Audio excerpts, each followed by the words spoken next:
Knock out one more of these suckers. My neck. Ugh.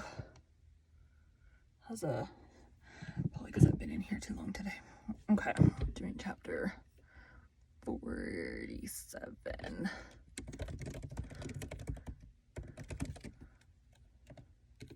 I think tomorrow I have to do, that's not the right folder, a different podcast. I have on Monday a new one airing. So I gotta get a story read for that.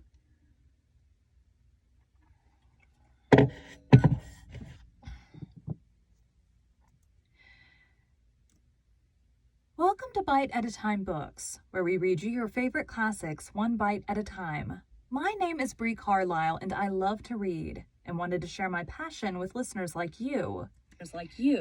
All of the links for our show are in the show notes. Today we will be continuing The Three Musketeers by Alexandre Dumas. The new podcast is completely unrelated to this one and is under a different name. Not a Bite at a Time Books podcast. Dumas. 47. The Council of the Musketeers.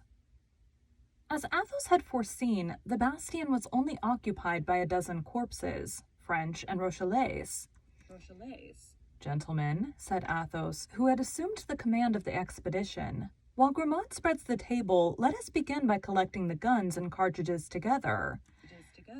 We can talk while performing that necessary task. These gentlemen, added he, pointing to the bodies, cannot hear us. But we could throw them into the ditch, said Porthos, after having assured ourselves they have nothing in their pockets.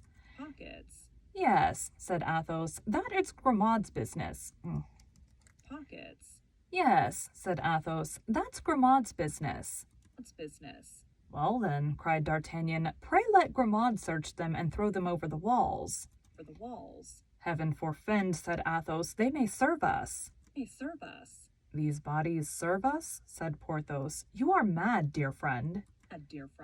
Judge not rashly. Say the gospel and the cardinal, replied Athos. How many guns, gentlemen?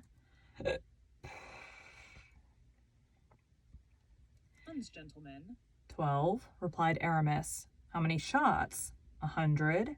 That's quite as many as we shall want. Let us load the guns. The four musketeers went to work, and as they were loading the last musket, Grimaud announced that the breakfast was ready. Athos replied, always by gestures, that was well, and indicated to Grimaud by pointing to a turret that resembled a pepper caster that he was to stand as sentinel. Only, to alleviate the tediousness of the duty, Athos allowed him to take a loaf, 2 cutlets, and a bottle of wine. And now to table, said Athos. The four friends seated themselves on the ground with their legs crossed like Turks, or even tailors. And now, said D'Artagnan, as there is no longer any fear of being overheard, I hope you are going to let me into your secret. I hope at the same time to procure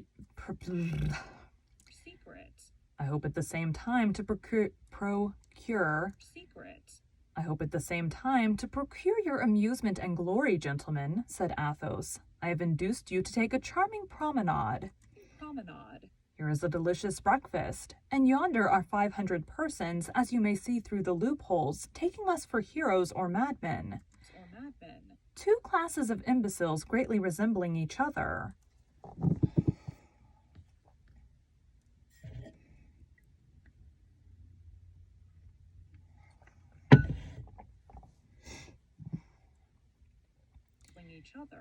But the secret, said D'Artagnan. The secret is, said Athos, that I saw my lady last night. D'Artagnan was lifting a glass to his lips, but at the name of my lady his hand trembled so that he was obliged to put the glass on the ground again for fear of spilling the contents. You saw your what? Hush, interrupted Athos. You forget, my dear. You forget that these gentlemen are not initiated into my family affairs like yourself. I have seen my lady. Where? Demanded D'Artagnan. Within 2 leagues of this place, at the inn of the Red Dovecot. In that case, I am lost, said D'Artagnan. Not so bad yet, replied Athos, for by this time she must have quit the shores of France. D'Artagnan breathed again. But after all, asked Porthos, who is my lady? Who is my lady? A charming woman, said Athos, sipping a glass of sparkling wine. Sparkling wine. Villainous host, cried he has given us Anjou wine instead of champagne, and fancies we know no better. Know no better. Yes, continued he, a charming woman, who entertained kind views toward our friend D'Artagnan, who, on his part, has given her some offense, for which she tried to revenge herself a month ago, by having him killed by 2 musket shots. A week ago by trying to poison him, and yesterday by demanding his head of the cardinal. The cardinal? What? By demanding my head of the cardinal? Cried D'Artagnan, pale with terror. With terror. Yes, that is true as the gospel, said Porthos. I heard her with my own ears. My own ears? I also, said Aramis. Said Aramis. Then, said D'Artagnan, letting his arm fall with discouragement, it is useless to struggle longer. I may as well blow my brains out, and all will be over. Will be over. That's the last folly to be committed, said Athos, seeing it is the only one for which there is no remedy. There's no remedy. But I can never escape, said D'Artagnan, with such enemies. First my stranger of Meung, then De Wardes, to whom I have given 3 sword wounds. Next my lady, whose secret I have discovered. Finally the cardinal, whose vengeance I have balked. Well, said Athos, that only makes 4, and we are 4, 1 for 1. Pardieu. Pardieu. If we may believe the signs Grimaud is making, we are about to have to do with a very different number of people. What is it, Grimaud? Is it, Grimaud? Considering the gravity of the occasion, I permit you to speak, my friend, but be laconic, I beg. What do you see? What do you see? A troop. Of how many persons? 20 men. What sort of men? 16 pioneers, 4 soldiers. How far distant?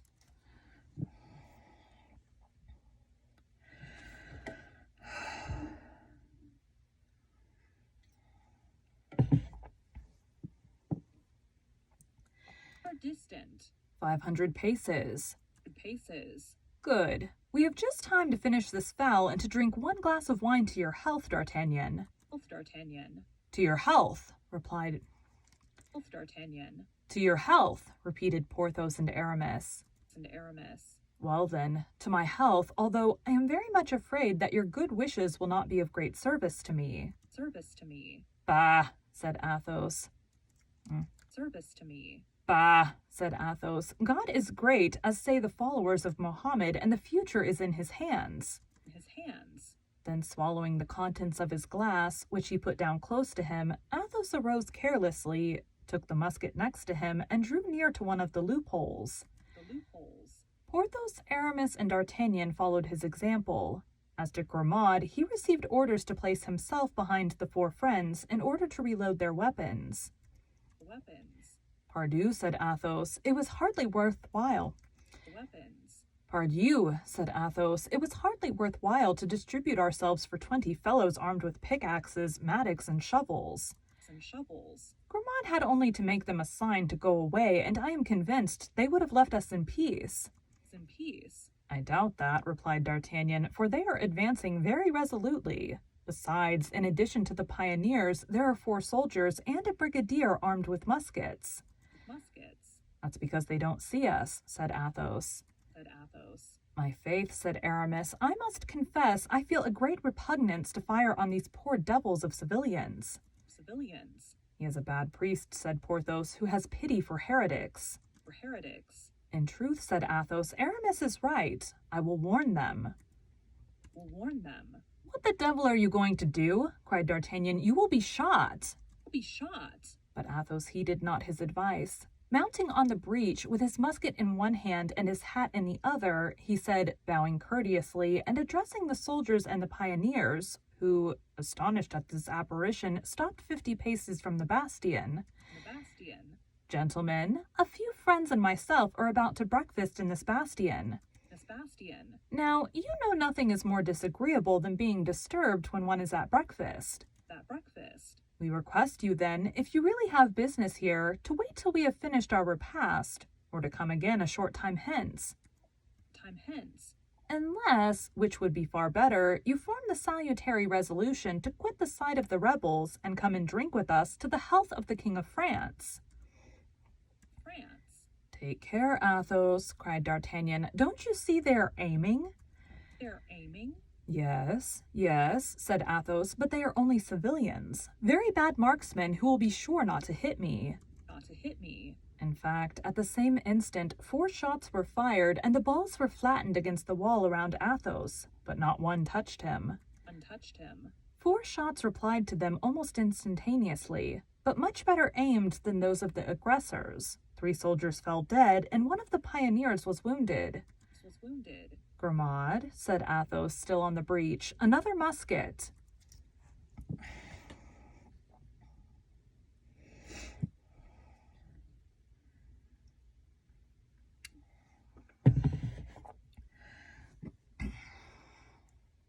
Musket.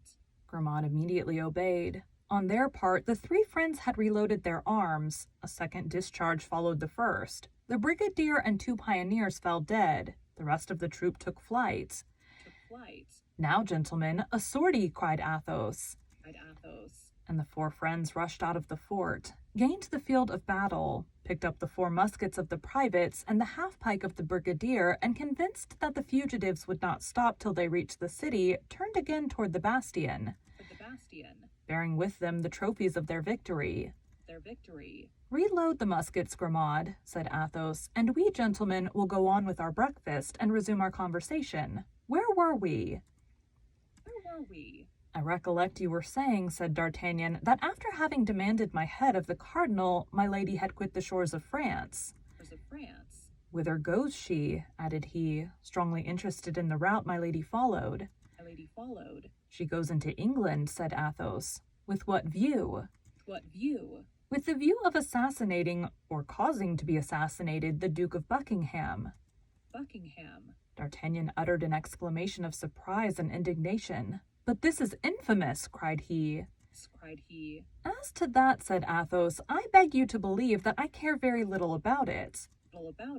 Now you have done, Grimaud, take our brigadier's half-pike, tie a napkin to it, and plant it on top of our bastion, that these rebels of Rochelaise may see that they have to deal with brave and loyal soldiers of the king. Grimaud obeyed without replying. An instant afterward, the white flag was floating over the heads of the 4 friends. A thunder of applause saluted its appearance. Half the camp was at the barrier. How? Replied D'Artagnan. You care little if she kills Buckingham or causes him to be killed, but the Duke is our friend. The Duke is English. The Duke fights... The Duke is English. The Duke fights against us. Let her do what she likes with the Duke. I care no more about him than an empty bottle. And Athos threw 15 paces from him an empty bottle from which he had poured the last drop into his glass. A moment, said D'Artagnan. I will not abandon Buckingham thus. He gave us some very fine horses. And moreover, very handsome saddles, said Porthos, who at the moment wore on his cloak the lace of his own. Besides, said Aramis, God desires the conversion and not the death of a sinner. Amen, said Athos, and we will return to that subject later, if such be your pleasure, but what for the moment engaged my attention most earnestly, and I am sure you will understand me.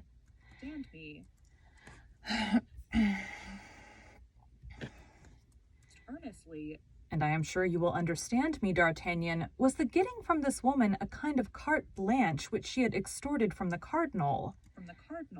And by means of which she could with impunity get rid of you and perhaps of us.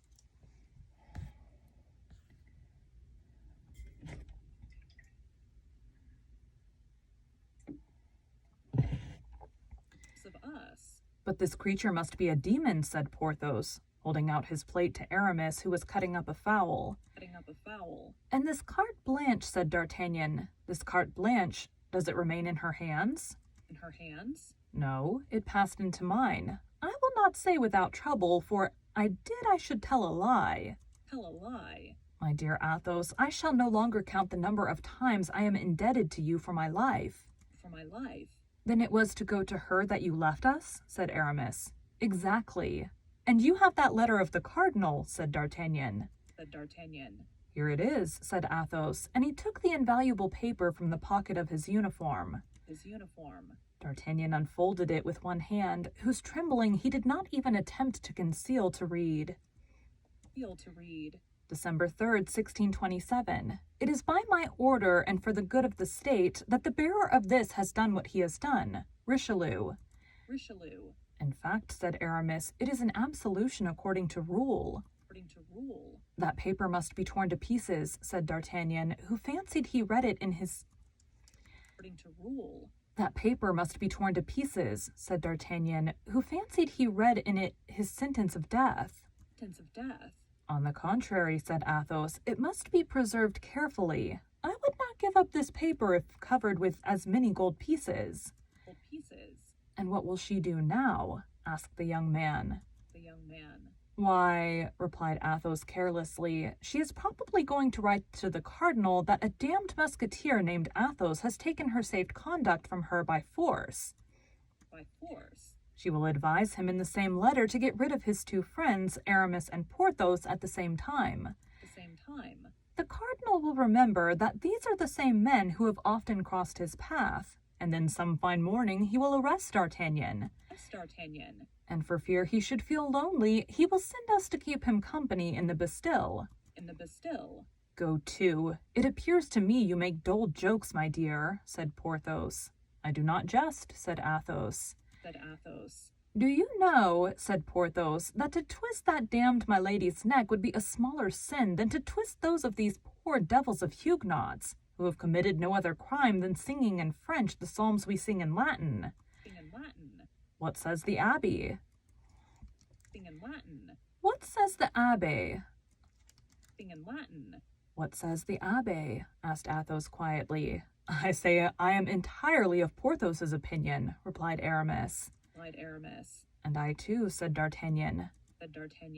Fortunately, she is far off, said Porthos, for I confess she would worry me if she were here. She worries me in England as well as in France, said Athos. My God, long chapter apparently.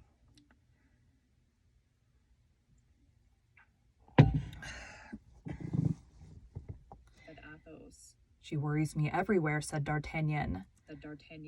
But when you held her in your power, why did you not drown her, strangle her, hang her, said Porthos. It is only the dead who do not return. You think so, Porthos? Replied the musketeer, with a sad smile which D'Artagnan alone understood. I have an idea, said D'Artagnan. What is it? Said the musketeers. To arms, cried Grimaud. The young men sprang up and seized their muskets. This time a small troop advanced, consisting of from 20 to 25 men. But they were not pioneers. They were soldiers of the garrison. Shall we return to the... Shall we return to the camp? Said Porthos. I don't think the sides are equal. Impossible for 3 reasons, replied Athos. The first, that we have not finished breakfast. The second, that we still have some very important things to say. And the third, that it yet wants 10 minutes before the lapse of the hour. Well then, said Aramis, we must form a plan of battle. That's very simple, said Athos. That's very simple, replied Athos. As soon as the enemy are within musket shot, we must fire upon them. If they continue to advance, we must fire again. We must fire as long as we have loaded guns. If those who remain of the troop persist in coming to the assault, we will allow the besiegers to get as far as the ditch, and then we will push down upon their heads that strip of wall which keeps it perpendicular by a miracle. Bravo, cried Athos. Decidedly, Porthos. Bravo, cried Porthos. Decidedly, Athos, you were born to be a general, and the cardinal, who fancies himself a great soldier, is nothing beside you. Gentlemen, said Athos, no divided attention, I beg. Let each one pick out his man. I cover mine, said D'Artagnan. And I mine, said Porthos. And I mine, said Aramis. Fire, then, said Athos. The 4 muskets made but one report, but 4 men fell. The drum immediately beat, and the little troop advanced at charging pace. Then the shots were repeated without regularity, but always aimed with the same accuracy. Nevertheless, as if they had been aware of the numerical weakness of the friends, the Rochellais continued to advance in quick time. With every 3 shots, at least 2 men fell, but the march of those who remained was not slackened. Arrived at the foot of the bastion, there were still more than a dozen of the enemy. A last discharge welcomed them, but did not stop them. They jumped into the ditch and prepared to scale the breach. Now, my friends, said Athos, finish them at a blow. To the wall! To the wall! And it's still going.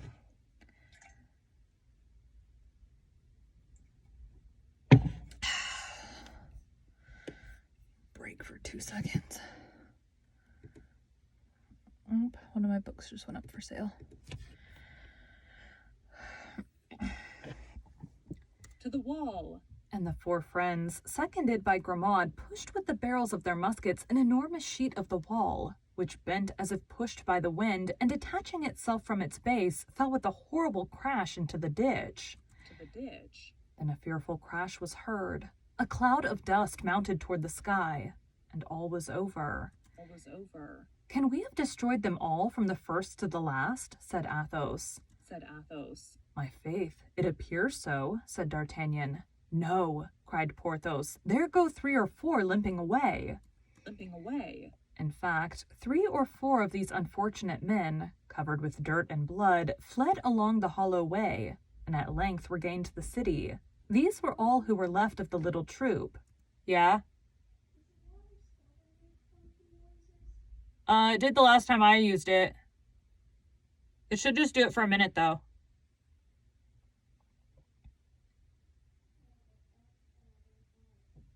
Okay, we'll deal with it. We had our water meter changed out, and they had to drain the water line, so it's taking a minute for it to,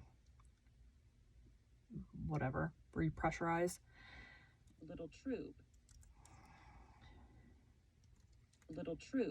Athos looked at his watch. Gentlemen, said he, we have been here an hour, and our wager is won, but we will be fair players. Besides, D'Artagnan has not told us his idea yet. Excuse me. And the Musketeer, with his usual coolness... And the Musketeer, with his usual coolness, reseated himself before the remains of the breakfast. My idea, said D'Artagnan. Yes, you said you had an idea, said Athos. Oh, I remember, said D'Artagnan. Well, I will go to England a second time. I will go and find Buckingham.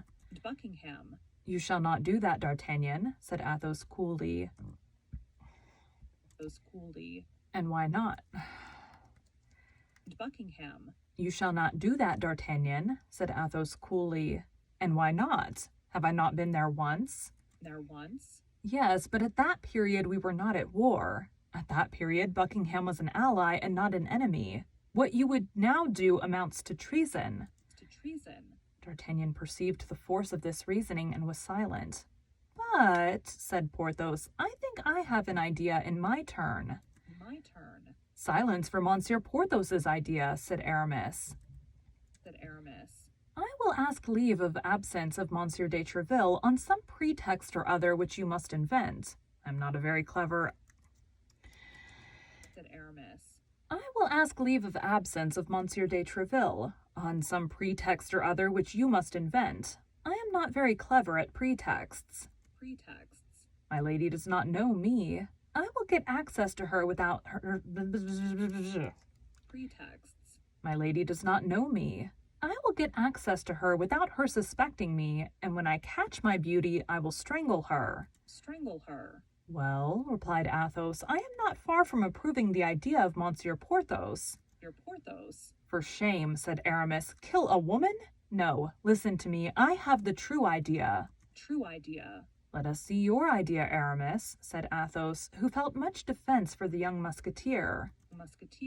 We must inform the Queen. Ah, my faith, yes, said Porthos and D'Artagnan at the same time. We are coming nearer to it now. To it now. Inform the queen, said Athos, and how? Have we relations with the court? Could we send anyone to Paris without its being known in the camp? In the camp. From here to Paris is 140 leagues. Before our letter was at Angers, we should be in a dungeon. And it keeps going. In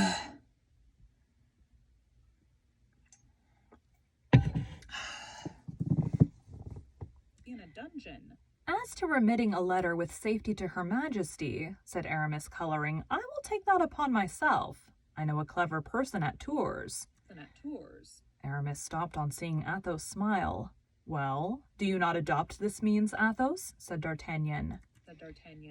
I do not reject it altogether, said Athos, but I wish to remind Aramis that he cannot quit the camp, and that nobody but one of ourselves is trustworthy. That 2 hours after the messenger has set out, all the Capuchins, all the police, all the black caps of the cardinal will know your letter by heart, and you and your clever person will be arrested. Without reckoning, objected Porthos, that the queen would save Monsieur de Buckingham, but would take no heed of us. Alarm clock. Heed of us. Gentlemen, said D'Artagnan, what Porthos says is full of sense. But what's going on in the city yonder? Said Athos. They are beating the general alarm. The four friends listened, and the sound of the drum plainly reached them.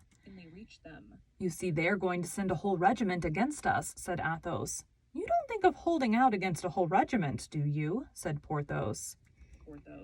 Why not? Said the musketeer. I feel myself quite in a humor for it, and I would hold out before an army if we had taken the precaution to bring a dozen more bottles of wine.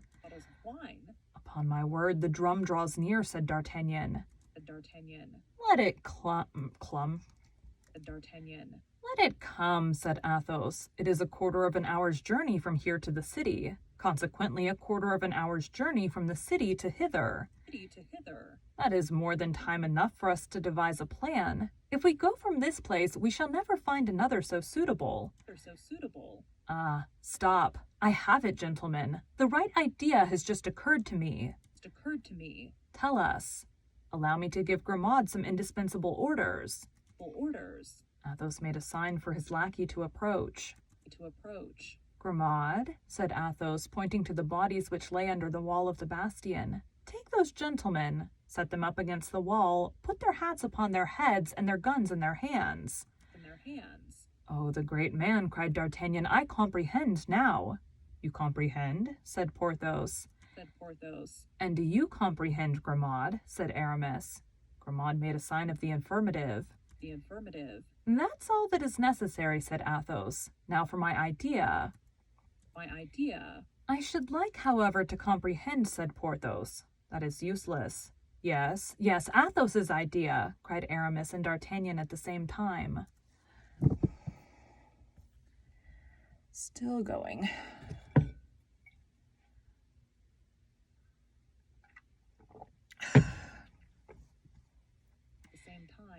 This, my lady, this woman, this creature, this demon, has a brother-in-law, as I think you told me, D'Artagnan.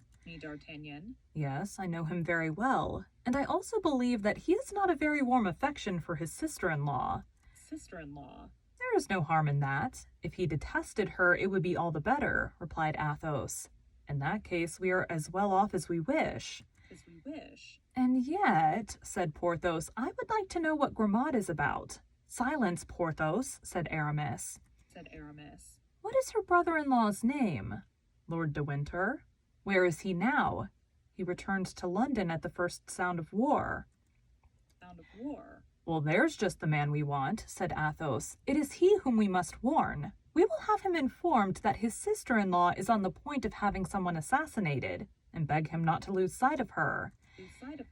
There is in London, I hope, some establishment like that of the Magdalenes, or of the Repentant Daughters. He must place his sister in one of these, and we shall be in peace.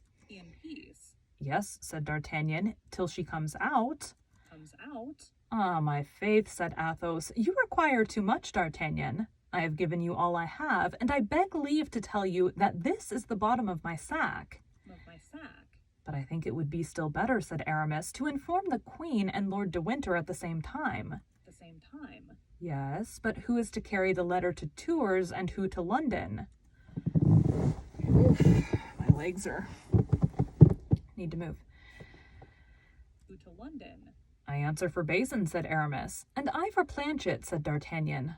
I, said Porthos, if we cannot leave the camp, our lackeys may. Lackeys may. To be sure they may. And this very day we will write the letters, said Aramis. Give the lackeys money and they will start. They will start.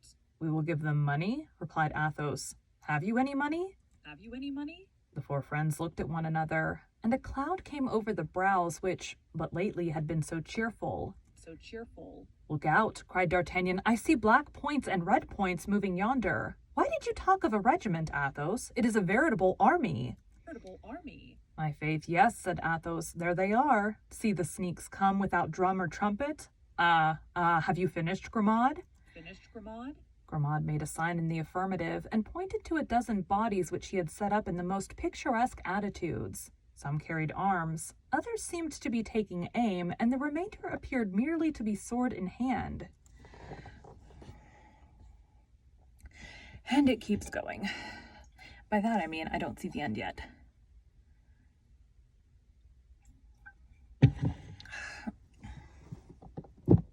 Sword in hand. Bravo, said Athos. That does honor to your imagination. Imagination. All very well, said Porthos, but I should like to understand. Let us decamp first, and you will understand afterward. Afterward. A moment, gentlemen, a moment. Give Grimaud time to clear away the breakfast. The breakfast. Said Aramis. The black points and the red points are visibly enlarging. I am of D'Artagnan's opinion. We have no time to lose in regaining our camp. Regaining our camp. My faith, said Athos, I have nothing to say against a retreat. We bet upon 1 hour, and we have stayed an hour and a half. Nothing can be said. Let us be off, gentlemen. Let us be off. Let us be off. Grimaud was already ahead with the basket and the dessert. The four friends followed 10 paces behind him. It's behind him. What the devil shall we do now, gentlemen? Cried Athos. Have you forgotten anything? Said Aramis. Said Aramis. The white flag, morbleu, we must not leave a flag in the hands of the enemy, even if that flag be but a napkin. But a napkin. And Athos ran back to the bastion, mounted the platform, and bore off the flag. But as the Rochellais had arrived within musket range, they opened a terrible fire upon this man, who appeared to expose himself for pleasure's sake. Pleasure's sake. But Athos might be said to bear a charmed life. The balls passed and whistled all around him. Not one struck him. One struck him. Athos waved his flag, turning his back on the guards of the city and saluting those of the camp. Those of the camp. On both sides, loud cries arose. On the one side, cries of anger. On the other, cries of enthusiasm. Enthusiasm. A second discharge followed the first, and 3 balls, by passing through it, made the napkin really a flag. Cries were heard from the camp. Come down, come down! Down, come down! Athos came down. His friends, who anxiously awaited him, saw him returned with joy. Turned with joy. Come along, Athos, come along, cried D'Artagnan. Now we have found everything except money. It would be stupid to be killed. To be killed. But Athos continued to march majestically. Whatever remarks his companions made, and they, finding their remarks useless, regulated their pace by his. By his. Grimaud and his basket were far in advance, out of the range of the balls. Of the balls. At the end of an instant, they heard a furious fusillade. Fusillade. What's that? Asked Porthos. What are they firing at now?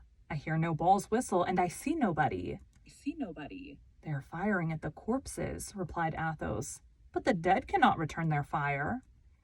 Return their fire? Certainly not. They will then fancy it is an ambuscade, they will deliberate, and by the time they have found out the pleasantry, we shall be out of the range of their balls. That renders it useless to get a pleurisy by too much haste.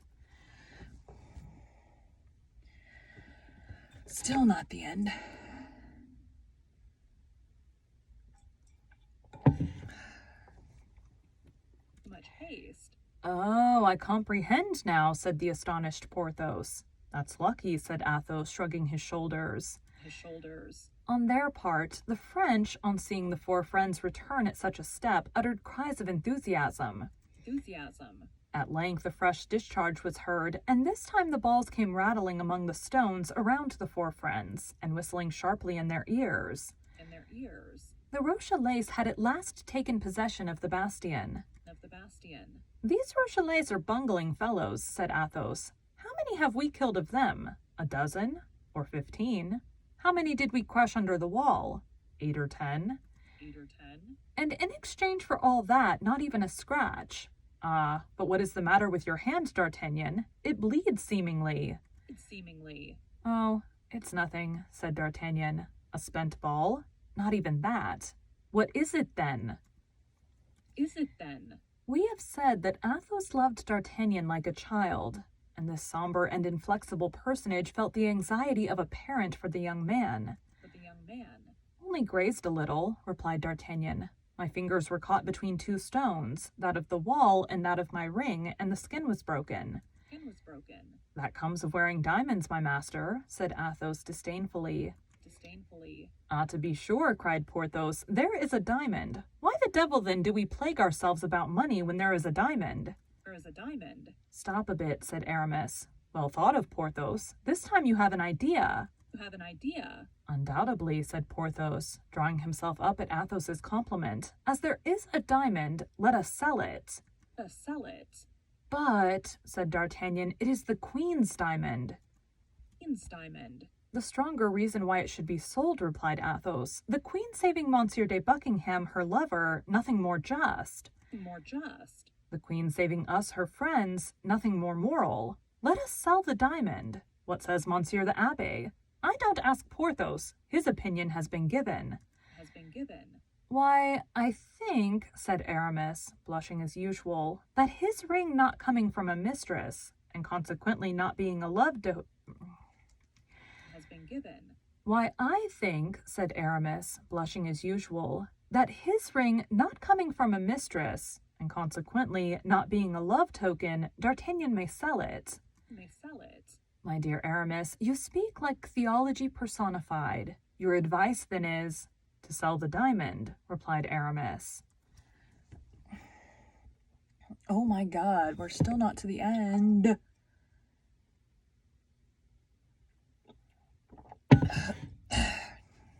Said Aramis. "Well then," said D'Artagnan gaily, "let us sell the diamond and say no more about it." More about it. The fusillade continued. But the four friends were out of reach, and the Rochellais only fired to appease their consciences. Consciences. My faith, it was time that idea came into Porthos's head. Here we are at the camp, therefore, gentlemen, not a word more of this affair. Of this affair. We are observed. They are coming to meet us. We shall be carried in triumph. In triumph. In fact, as we have said, the whole camp was in motion. Was in motion. Was in motion. More than 2,000 persons had assisted as at a spectacle in this fortunate but wild undertaking of the four friends, an undertaking of which they were far from suspecting the real motive. The real motive. Nothing was heard but cries of "Live the Musketeers! Live the Guards!" Monsieur de Busigny was the first to come and shake Athos by the hand, and acknowledged that the wager was lost. It was lost. The dragoon and the Swiss followed him, and all their comrades followed the dragoon and the Swiss. And the Swiss. There was nothing but felicitations, pressures of the hand, and embraces. Embraces. There was no end to the indistinguishable laughter of the Rochellais. The tumult at length became so great that the cardinal fancied there must be some riot, and sent La Houdinière, his captain of the guards, to inquire what was going on. What was going on? The affair was described to the messenger with all the effervescence of enthusiasm. "Well?" asked the cardinal on seeing La Houdinière return. Yeah, return. "Well, Monseigneur," replied the latter, "Three Musketeers and a guardsman laid a wager with Monseigneur de Busigny that they would go and breakfast in the bastion Saint-Gervais, and, while breakfasting, they held it for 2 hours against the enemy, and have killed, I don't know how many Rochellais." Rochellais. "Did you inquire the names of those 3 Musketeers?" "Yes, Monseigneur." "What are their names?" "Messieurs Athos, Porthos, and Aramis." And Aramis. "Still my 3 brave fellows," murmured the cardinal. "And the guardsman?" "D'Artagnan." D'Artagnan. "Still my young scapegrace." D'Artagnan. Still my young scapegrace. Positively, these 4 men must be on my side. On my side. The same evening, the cardinal spoke to Monsieur de Treville of the exploit of the morning, which was the talk of the whole camp. The whole camp. Monsieur de Treville, who had received the account of the adventure from the mouths of the heroes of it, related it in all its detail to his eminence, not forgetting the episode of the napkin. Napkin. That's well, Monsieur de Treville, said the cardinal. Pray, let that napkin be sent to me. I will have 3 fleurs-de-lis. Napkin. That's well, Monsieur de Treville, said the cardinal. Pray, let that napkin be sent to me. I will have 3 fleurs-de-lis embroidered on it in gold, and will give it to your company as a standard. As a standard. Monseigneur, said Monsieur de Treville, that will be unjust to the guardsmen. Monsieur d'Artagnan is not with me. He serves under Monsieur Dessessart. Dessessart. Well then, take him, said the cardinal. When 4 men are so much attached to one another, it is only fair that they should serve in the same company. This is true. The end. Yes. I feel like most of these chapters are the same length, and occasionally you get to one you're like,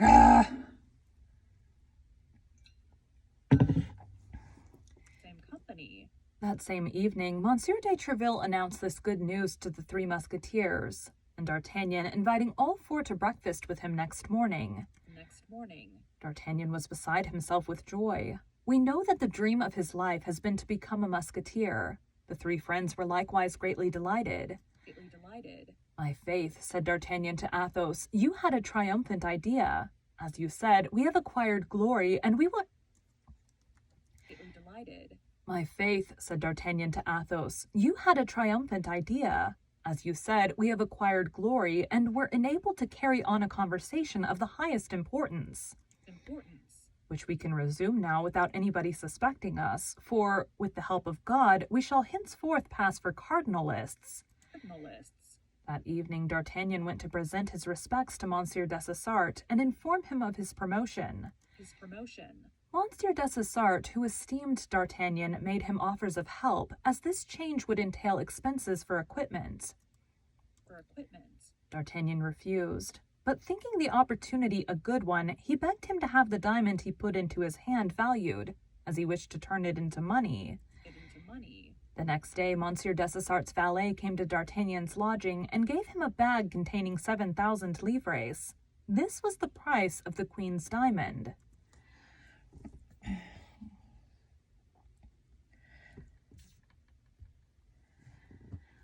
Why is it always got to move it to the side? Thank you for joining Bite at a Time Books today, while we read a bite of one of your favorite classics. All of the links for our show are in the show notes. Excuse me. We are part of the Bite at a Time Books Productions Network. If you ever wondered what inspired your favorite classic novelists to write their stories, what was happening in their lives or the world at the time, check out Bite at a Time Books Behind the Story, Tuesdays wherever you listen to podcasts. Again, my name is Bree Carlisle, and I hope you come back tomorrow while we take the next bite of the Three Musketeers. That chapter was almost 3 times the length of the previous one. That is all. It is hot in here. Have a good day.